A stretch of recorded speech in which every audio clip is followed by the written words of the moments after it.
So this is our fifth lecture of dual nature of radiation and matter, this course. So today we'll discuss the Davison-Germer experiment or Davison-Germer experiment, what you can say. So yesterday we discussed about the matter wave. What does it mean that from photoelectric effect, it was concluded that also the light has some particle property, right? After that, Broglie gave a hypothesis which states that similarly, as light has some particle nature, also matter, which are essentially considered as particle because it has mass. So also the matter has also some wave nature. That means both wave and matter are related to each other. Matter has also some wave nature, wave has also some materials nature, that's particle nature. Both. This is called the dual nature. Okay, and de Broglie also gave equation that lambda is equal to h by m, or lambda is equal to h by p, where lambda is the wavelength which represent the wave nature, and the p is the momentum which represent the particle nature. So this equation is de Broglie equation, but there was no as such proof of this hypothesis, of this de Broglie hypothesis. So to prove that, there was no experimental proof as such. So Davison-Germer in 1927 made some experiment. Okay. Also in 1929, or 1928 actually, Crompton also made some experiment, independent experiment. Both experiment was independent experiment, and from that experiment, that experimental result established that the de Broglie equation, the de Broglie hypothesis was correct, accurate. And that's why the concept of matter wave was established from that experiment, and that experiment is Davison-Germer experiment. We'll study that experiment in this class, and after that, in the last part of the class, we'll discuss about the evaluation of the concept of light. What is the light? The gist, the main gist of our this topic. Okay, so let me start with the Davison-Germer experiment. Okay. This is the experimental setup. Okay, this experiment was done in 1927. Okay. This is the experimental setup. Let me zoom it. Okay. What is this? This is a okay. This is a electron gun. Okay. From here, electron is emitting from this electron gun. From here, it is connected to a lower potential. This is some cylindrical tube, though it is not look like cylindrical, but it is actually a cylindrical tube. We can think like this. Okay, it is connected to a higher potential. Now, electron is emitting from this electron gun and passes through this electron beam. Is passes through this tube. This tube has very thin holes actually. When the role of the tube is that when the electron beam passes through this tube, the electron beam in one direction only can pass through this beam. Let's say if the electron beam is emitting the electron in as such direction, when the electron is going to this hole, this cylindrical tube, then as the tube is very narrow actually, so it can allow only electron from in one direction.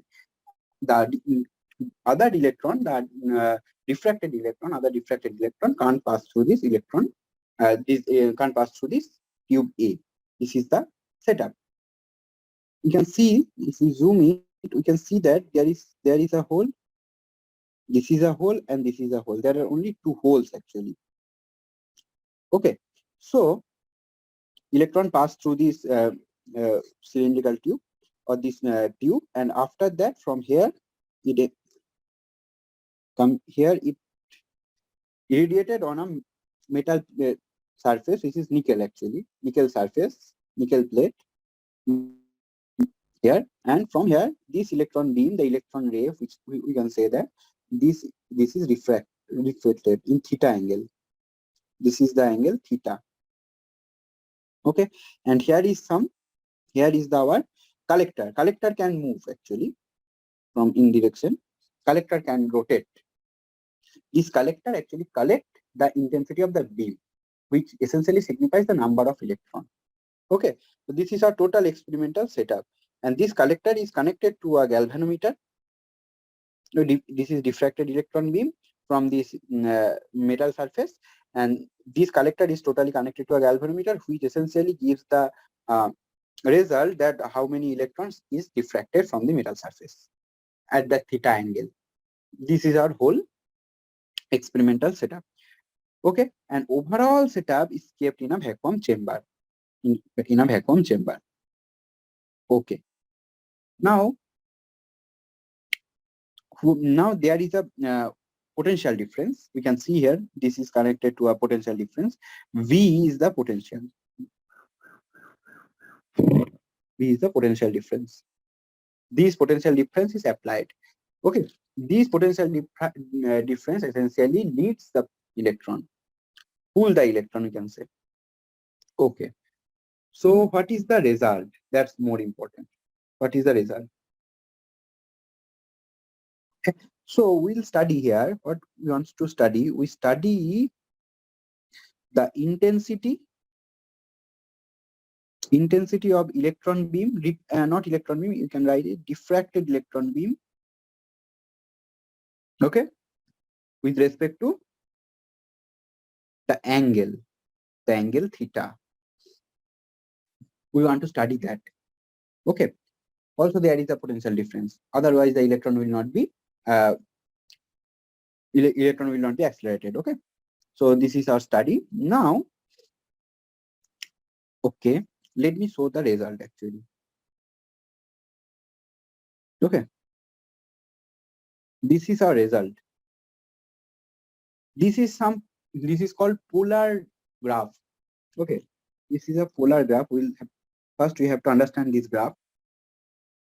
The experimental setup is easy. There is nothing more in this experimental setup. Now we have to study the intensity of the diffracted electron beam with respect to the diffraction angle. Yeah, this angle. Okay, and this is the result. This is the study. This is actually a polar graph. Okay, here this direction, signifies the irradiated light, irradiated electron beam. Electron beam is irradiated through is coming through this, and after that it is diffracted like this. Actually, we can think like this. Okay, so let's say this is the metal surface, the nickel surface. How this graph is constructed? First, we have to understand that. Now the electron beam is coming. This is the electron beam is coming, and after coming the electron, it is diffracted like this. It is diffracted, and this direction, this distance from this point is O. This is P from the graph.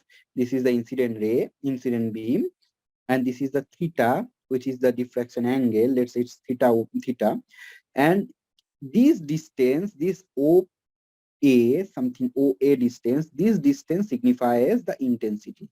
This is the intensity I. Okay, now if we change theta, essentially the distance, the intensity will also be changed if theta is changing. Let's say now if theta, let's say increased like this. Now this much is theta. Let's say this is theta 2, and this point is B, and then intensity will be I2. So this is called the polar graph. Okay. So here also we can see that when this is theta 1, this is theta 1, we can see the intensity is this much. That's why it's I1, theta 1. Intensity is I1 and the angle is theta 1. When the intensity is theta 2, obviously theta 2 is less than theta 1. We can see that the intensity is much higher. this is now I2 is the intensity, I2 theta 2. So if we plot for all theta, then we can obtain this graph. This is the main graph. Oh. Okay, this is our this hyperbolic curve we obtain. Okay, this is our main parabolic curve. Okay, whatever. So this is our experimental result. Okay, now what does it mean? We have to understand that. Davis and Jarman did this experiment considering different potential bias. Okay, first, okay, I think everything is clear. Now he is varying the theta from 0 degree to 90 degree. That means theta can vary from 0 degree means same and to 90 degree, this much. When he varied the theta from 0 degree to 90 degree, what was the result? We have to see that. And that is our main result. Okay. Okay. So this is our result. Let me write it in English. This is incident ray. Okay. Let me write. This is the incident ray. Okay. And this is our surface, nickel surface. 1 minute. Okay. Now I think it's okay. Okay. So this is our incident ray, and this is our nickel surface. Same for all. So what we can see, when the potential, this is V, this is the potential V is 40 electron volt, then we can see that this is varying from the theta is varying from 0 degree to 90 degree. So what we can see that this is purely decreasing, right? So this is decreasing when the potential is 40 electron volt. When we are varying theta from 0 degree to 90 degree, intensity is purely decreasing. But when the theta is when the V potential is 54 electron volt, what we can see that when the theta is 50 degree, there is a bump here at that point when theta is 50 degree. This is very much important. But when again the potential increase to 68 volt, then also we can see the same kind of graph again appears. There is again no such bump. Similar kind of graph again appears. Here only we can see a bump. That is for when the potential is 54 electron volt and theta is 50 degree, we can have a bump in intensity, right? So this is our result. Now, what is the conclusion from this result? This experimental result was obtained considering the electron beam from this experimental setup. From electron beam, this result was obtained. Similar result, exactly similar result was obtained when the same experiment was performed considering the X-ray diffraction, XRD. When XRD was obtained, then also the result was when the angle is 50 degree, then and the potential V is 54 electron volt, the same experimental setup, then it was obtained that there is a same kind of intensity, same kind of bump is obtained. Okay, when for this experiment, the X-ray, the lambda, the wavelength of the X-ray was 1.65 angstrom. Okay, so what does it mean? What does it mean? It means that X-ray having the lambda 1.65 angstrom is exactly behaving like electron beam. Okay, so It means that electron beam is equivalent to a wave of lambda 1.65 angstrom. Okay, that means it's established that the electron is a matter wave of the lambda 1.65 angstrom. This is our experimental outcome, experimental result. Now we have to check that whether it is consistent with the theoretical hypothesis given by the de Broglie. Okay, what was the de Broglie equation as we studied yesterday? De Broglie equation is lambda equals to, for matter wave or everything, lambda equals to h by p. Okay, so again we have used that equation now. What was our equation? Yes, this equation. This equation, if we put the value mass of the electron, charge of the electron, then we can have 1.227 divided by root v. Okay, so we put the value 1.227 by root v, and v is known to us, 54 electron volt. So if we put that value, then we obtain that the result is 1.67 angstrom. We can do this easily because we know that 1 electron volt is 1.169 into 10 to the power minus 19 joule, and 1 angstrom is 10 to the power minus 10 meter. Okay, so we can see that the experimental result is much closer to the theoretical result.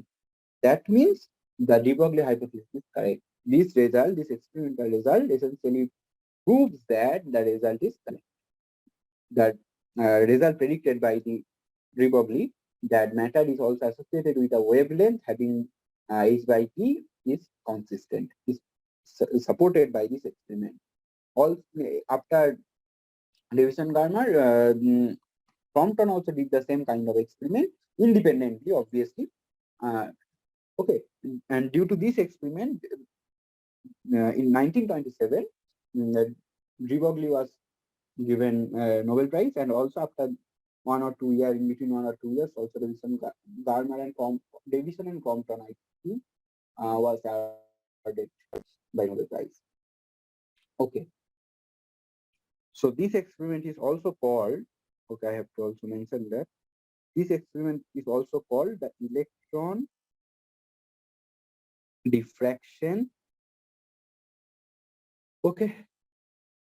So the Davison-Garmer did the experiment considering the very less potential actually. The electron volt is, you can see here, 40, 54, 68. So Davison-Garmer basically did the experiment considering 30 electron volt to 600 electron volt. But after that, Crompton did the experiment considering 10 kilo electron volt to 50 kilo electron volt. So he took the higher potential difference. Considering that potential difference, also he was succeed to get this kind of result actually, which essentially proves the de Broglie hypothesis correct. And from these experiments, de Broglie equation is totally justified, and also the concept of matter wave is established, and concept of matter wave is complemented. Okay, so this was our Davison-Garmer experiment. Now, so from here, what is the conclusion? Conclusion is matter is also wave. Matter has some wave characteristics, which is the matter wave. Okay, great. Now we'll discuss about the light. Something. What is the light? And after that, we'll discuss something about the matter wave, how matter wave actually can be understand, can be visualized. Okay, then the theory part of the topic will be completed, and last 2 classes we will discuss the question. We will solve some question answers. Okay, light is matter or particle or wave. What is the light? This is the main question. This is a $1 billion question. And till now, what is the exact form of light? It's not known. There is some artistic visualization, we can say, but there is no exact exact form. We can say that this is the exact the light looks like this. We don't know. Okay, so it's still a query. Now, but what is the concept of light? Whether it is particle or it is wave. From beginning, from let's say from 16th century, it was considered as a particle. Okay, Newton also supported this. Newton also gave a theory, corpuscular theory of light, which essentially says that the light is a particle. Light has particle nature. But after that, what happens? This concept was also considered for 100 years. We can say that up to 17th century, it was considered that light is a particle, flow of some particle. Okay. Now next, and considering this particle concept, the properties of light, which we can see that we know that the reflection at that time, refraction, these property can be explained, right? These properties can be explained. So there was no essentially problem with the light, this particle. After that, what happens? Young double slit experiment essentially proves that light is not a wave. Light is not a particle. Light is a wave. If light is a particle, then we can't have the diffraction spectra, right? Of when from double slit experiment, Young's double slit experiment. Okay, from the diffraction spectra, not diffraction spectra, interference spectra, it can be surely says that light is a wave. Okay, if light is not wave, then we can never have this two diffraction and interference. If light is not a wave, then we can't explain these two properties of the light. So essentially, these experiments, this shows establish that light is a wave, and again from that time it was considered that light is a wave, and it was established light is a wave. And after that, Maxwell came and considering light as a electromagnetic radiation, he essentially gives that the speed of light is this. This was given by the Maxwell, and experimentally it was measured that the speed of light is 3.8 meters per second, which is very much closer to the theoretical value. Okay, so it again complement that light is a wave. So from this experiment, light was considered as wave. But after that, what happens? Some experiment, some result can't be explained considering the wave nature of the light. What was the experiment? First is the black body radiation. Black body radiation says that a black body can absorb all the frequency of the light, all the wavelength of the frequencies of the light. And again, from a black body, all the frequencies of the light are emitted. From not a black body, from any body, from this body also. So from this element also, light of the all frequencies are emitted, and the experimental result was, this is, I think, intensity, this is lambda. Something like this. It means that there is a maxima of lambda, but we can see that all lambda is emitted from that body. So this was not explained by this can't be explained considering the light as a wave. Rayleigh, Wien, these scientists were try to give some explanation, but considering light as a wave, it was not possible to give some explanation. Then Planck's,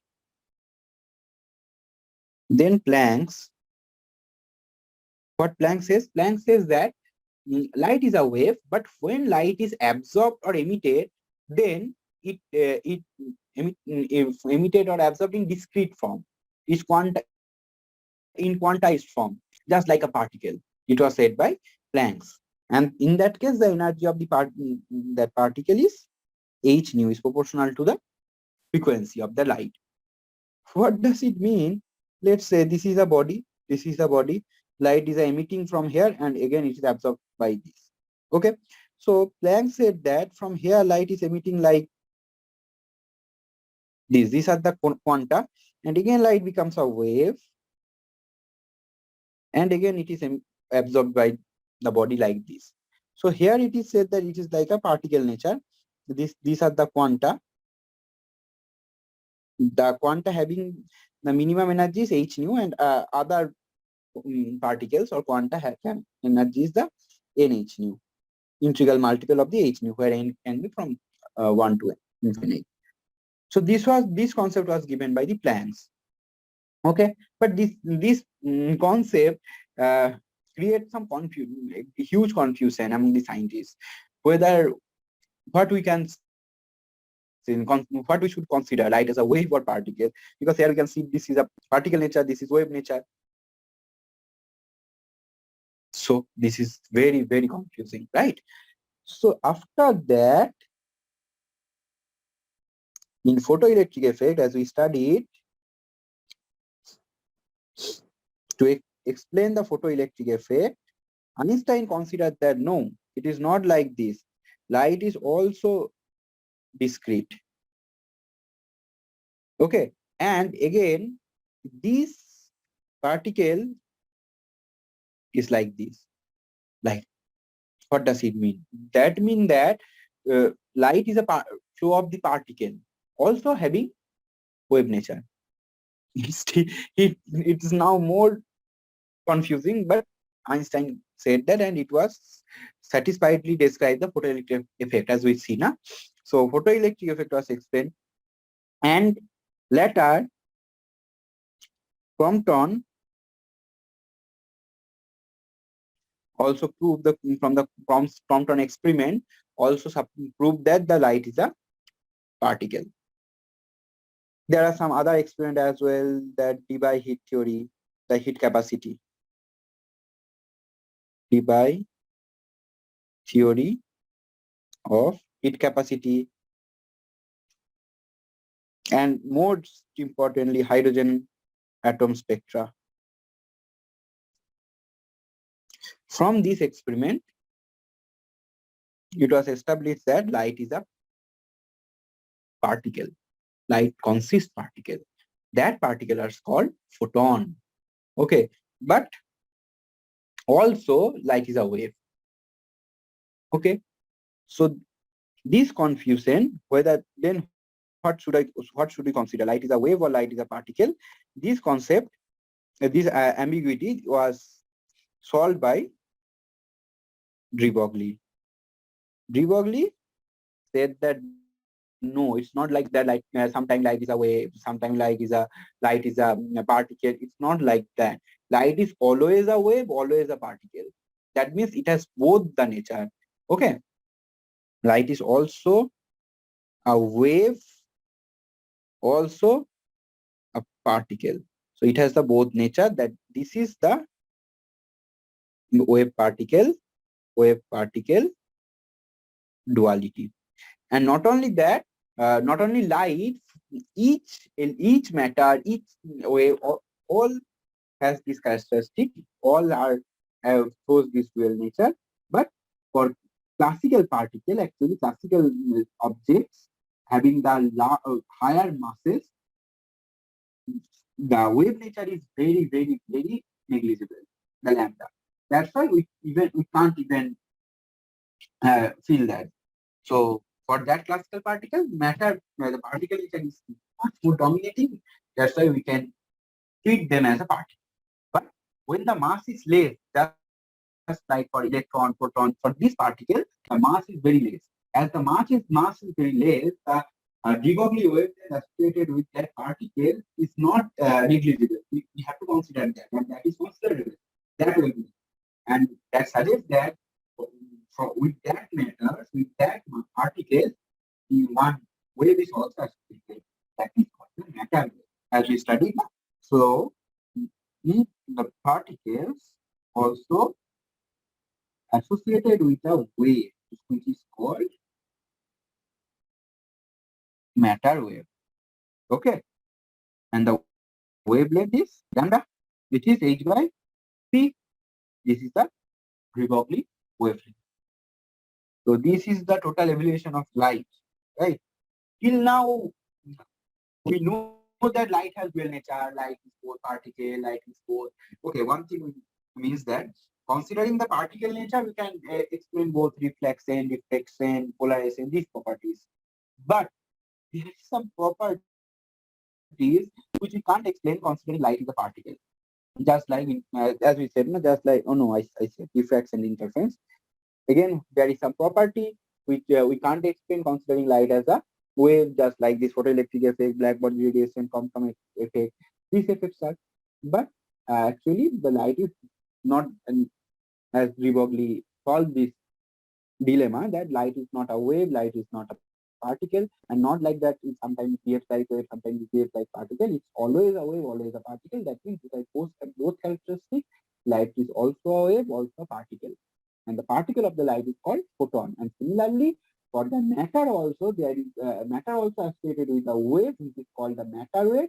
And the wavelength for the matter wave can be determined by using that de Broglie equation, which is lambda is equal to h by p. And the lambda associated with the matter, this wavelength is called the de Broglie wavelength. If the de Broglie wavelength is negligible, then we can say that the particle nature is much more dominating for that matter, and that's why that matter is classical matter, classical object. But if the wavelength, de Broglie wavelength is non-negligible, if we have to account that wavelength, that means with that matter, some wavelength is also associated. That means simultaneously that matter is particle and also the wave, the matter wave, and that particles are called quantum mechanical particle, and that particles follows different kind of mechanics that is called quantum mechanics. The energy of the particles are quantized totally, as we see for light. So there is a direct relation, you can say that, with the light comparison. So this is our matter wave. Now we'll discuss how we can think, how we can understand a matter wave. Okay, we have to understand that. Okay, as it is a particle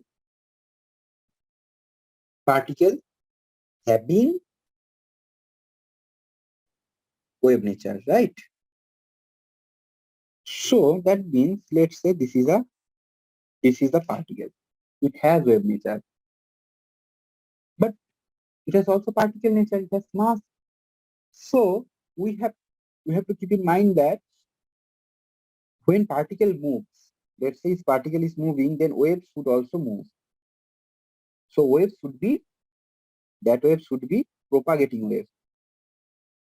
Means that this is a, let's say, this is a class quantum mechanical particle. Okay, or this let's say it's electron, it's a particle, and it has matter wave. The wavelength is not negligible. Now when it is moving, then we can think like this particle is moving with some velocity. But also, if we consider this particle as wave, which we can consider, then what happens? Then what does it mean? That the wave is also moving. That means the wave associated with this particle is propagating wave, not a standing wave. It's a propagating wave. It should be. What's next? Next is that the velocity of particle should be equals to the velocity of the wave, right? And what's the third one? When the particle moves, any particle moves, we can say the position of the particle, right? We can assign the position of the particle while moving. Similarly, if we consider that particle as the wave, as matter wave, we should assign the position of matter wave as well. Then only we can make the correspondence between the particle and the wave. Okay? We should able to assign the position of the particle from the matter wave. So these are our properties. So now what is the form of matter wave? That wave should satisfy these conditions. Then only we can say that this is our matter wave. So let's consider the sine wave, sinusoidal function. It looks like this. Okay. This wave, F is sinusoidal wave is. Okay, this is general form of sine wave. We know that. Propagating wave. Where A is our amplitude. This is our A. Amplitude. Omega is angular frequency. T is time. K is 2 pi by lambda. X is our position. And delta is our phase difference. Okay. And this distance is lambda. This distance is lambda. Okay. So this is our sinusoidal wave we consider for the propagating wave.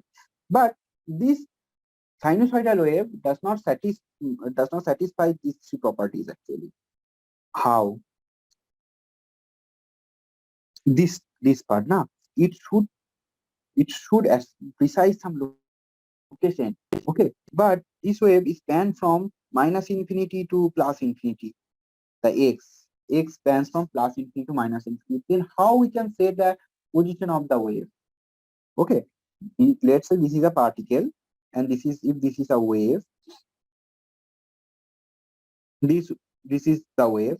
We can say this is the position of the particle at x equal to something. But how we can say the position of this wave? Because it expands from minus infinity to plus infinity if we consider the sinusoidal wave. Then clearly we can't assign the position of the particle. Okay, so it can't expand from plus infinity to minus infinity. So that means the matter wave should be damped one. Should be damped wave. Otherwise, it is not possible. If it is damped wave, then only we can consider we can assign some position, the mean value of the wave. We can say that may be the position of the particle.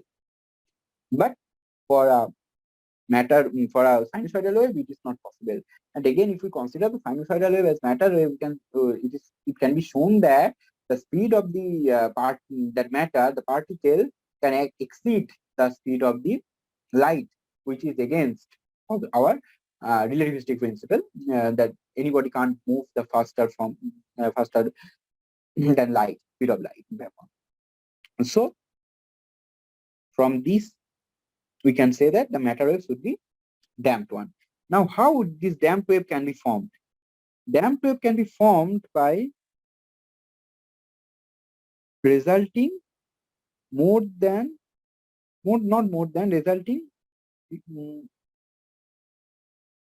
We can say that it is a resultant of many sinusoidal waves having the different phase. If we say that the resulting wave may be a damped wave, just like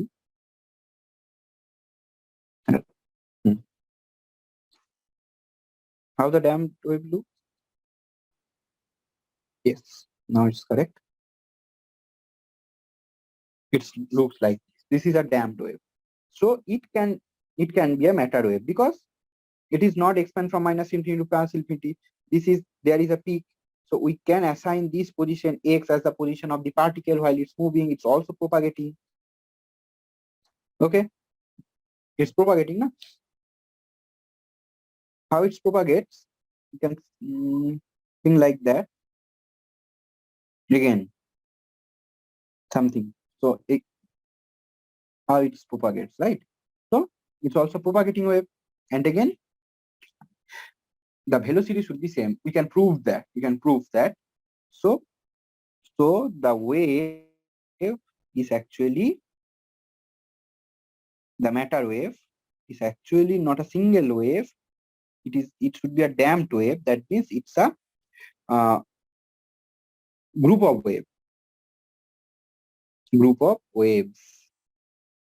which is called the wave packet.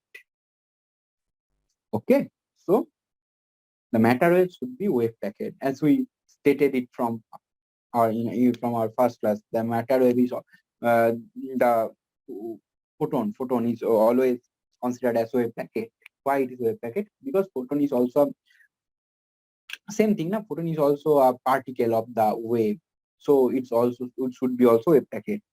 Okay, so if we consider a matter a particle, then the wave nature of the particle, the matter wave, can be represented considering the wave packet or the group of waves. Okay, so and also we can prove that the group velocity of the wave Tg is actually d omega dk.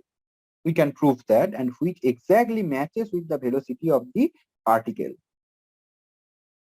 I'm not getting into that in details. This is our particle velocity. If we consider the particle nature, and this is our group velocity. Okay, if we don't consider the group of waves, then we never can prove that these are equal. Okay, so we have to consider the group velocity. We have to consider the bunch of the wave, group of the wave. Then only we can say the resultant of the all the waves actually signifies the matter wave. Okay, so it's clear. So it's clear how the nature of the matter wave, and also the matter wave is represented by psi. This is a wave function. This is called the wave function. For each matter wave, there should be a wave function. Okay. Matter wave is not like our regular wave, as we can see around the sound wave, which is the elastic wave actually. And again, not like the light. Light is electromagnetic radiation. Matter wave is totally different. For the elastic wave, as we know for sound, how sound propagates. Sound propagates through the vibration of the atom, of the particle in the medium, right? And in that way, sound propagates. How the light propagates by the mutually perpendicular electrical magnetic field through that. So that's why it's the electromagnetic radiation. But matter wave is not like that. But there is the wave function associated with matter wave, or which essentially generates the wave nature of the matter of the particle. That is the wave function. Okay. So this is our psi, as we say, na? The propagation of the matter wave, the amplitude, the everything can be described by this wave function psi. Now, what is the as we said that there should be some position of the particle. Position of the particle means where you can find the particle. Okay. From the wave nature also, from the characteristic of the matter wave, that should also be described, the probability of finding the particle. And considering this wave function formulation, we can also explain that. Okay, what is the probability of finding a particle? That is the probability. This was given by the Max Born, this hypothesis. probability, the probability of finding the particle in the volume element gamma. This is the volume element. The probability is, let's say it's P is the probability and the gamma. No, P into gamma. This P is called probability density. It's easy. It is the probability density and it is the volume element. If we multiply it, then we can say this is the, let's say it's del. We have to be consistent with the book. In book, it's written as del. Okay, and this is the probability density. Max Born said that this probability density is actually the mod psi square. Okay, or the amplitude square, if we say. This is the amplitude square. Amplitude is the wave, psi is the wave function. That means we can say that psi is like this. There is some wave nature now, as we draw. Let's say like this. So here, this is our amplitude. So this, the amplitude square is the probability of finding that particle in that position. So from here to there, we can find the particle around this range, if we consider the matter wave. But in every places, the finding probability is not same. If we consider the matter wave, then we consider in this point of x, this value of x, the probability is maximum. Okay, so what is the probability? This is our wave function plotted against x. If it is wave function against x, this then probability will be amplitude square. This is the amplitude. So it will be like, because it's mod square, so this is the probability curve. So we can say that here the probability is not. This is not correct actually. This should be touched. This should be touched. Okay, so this is a probability curve. We can we'll understand these things when we study quantum mechanics in detail. So I'm not getting to that, but this is the things. So we can say that the matter wave is all associated with the wave function phi, and from that matter wave we can also say that the probability of finding the particle, you can estimate the probability of finding the particle from that wave form by calculating the mod square of the amplitude of the wave function. Okay, here psi is the amplitude of the wave function. If we say that, then mod psi square will be the probability. Okay, 1 minute. Yes, exactly. So mod psi square is the, okay. So similarly, in case of photon also, we can say that in case of photon means for light, photon is the particle. So inversely, we can also say that photon, light is the matter wave. Okay. For wave, for light has the particle nature, and that particle is called photon. And also we are now familiar with that. Also the matter or the particle has also some wave nature. That wave is called matter wave. So if we consider the photon, then the matter wave associated with the photon is light. Okay. So in that case, we can say this is, but if we explain this matter wave, light as a matter wave, then we have to consider the wave of the wave packet. It should be a wave packet group of waves, but the wave of the group wave packets are electromagnetic waves. So we can't consider light as a single electromagnetic radiation or electromagnetic wave. We have to consider the bunch of electromagnetic radiation, the group of electromagnetic radiation, and we have to make the resultant of that the group, and from that we can say that the resultant wave is actually representing the matter wave of the particle of the light, which is photon.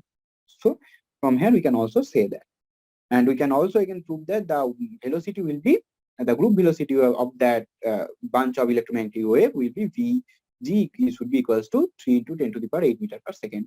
That also can be proved. Okay, so that's all. Now the theory part is completed of this chapter. Nothing is left. Next day we'll discuss, we'll solve the question answer part. Okay, and this appendix part, NCERT book brief appendix, but this is very interesting to read. Okay, everyone should read this. The history of wave particles of where the light is wave of particle that we discussed not today, that part. Okay. Okay. So now I stopped today. Let me stop. Next day we'll discuss the question answer, and also uh, we'll make a short note of summary of the whole topic. Okay. Now I'm leaving. I think it's understandable. Okay.